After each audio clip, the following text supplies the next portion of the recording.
everybody, Whitney Magnuson here for a fun one-layer faux banner card.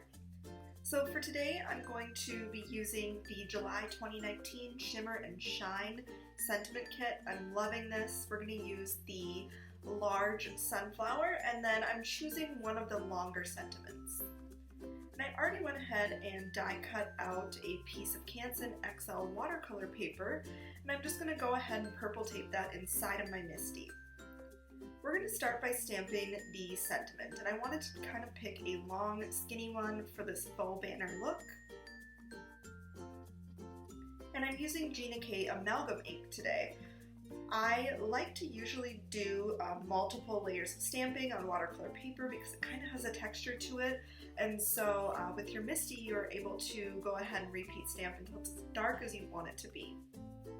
So I went ahead and I grabbed some of my MISTI grid paper just so I could line up my purple tape perfectly, and I masked off my sentiment.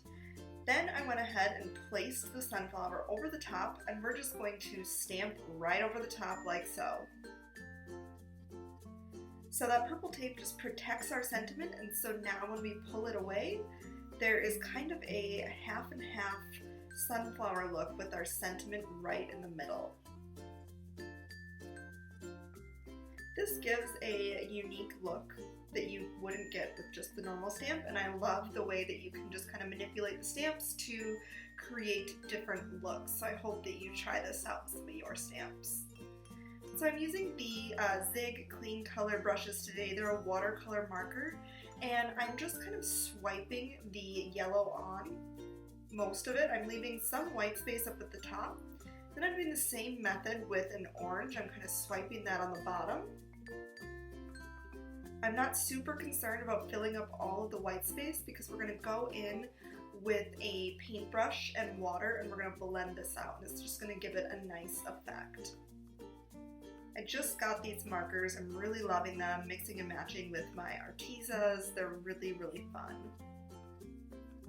So here I'm just kind of flicking that color upward as much as I can. If there's a lot of white space up at the top, I'll start in the yellow first and kind of fill in most of that white space and then pull the orange up. And I'm being careful not to get watercolor into our little faux banner too. So I'm just going to turn it around and then do the other side the exact same method. And then just to finish it off, I'm taking a dark orange and I'm just adding that into the very center there. And then finally some brown. To give our faux banner more of a defined look, I'm taking a ruler and a black marker and I am just kind of outlining. Finishing touches for this card, I had to add some yellow and orange splatters, and there is the finished look. For embellishments, I really love the white organza ribbon and the moonshine confetti sequins. I hope that you guys enjoyed this tutorial, and thanks for watching. See you next time.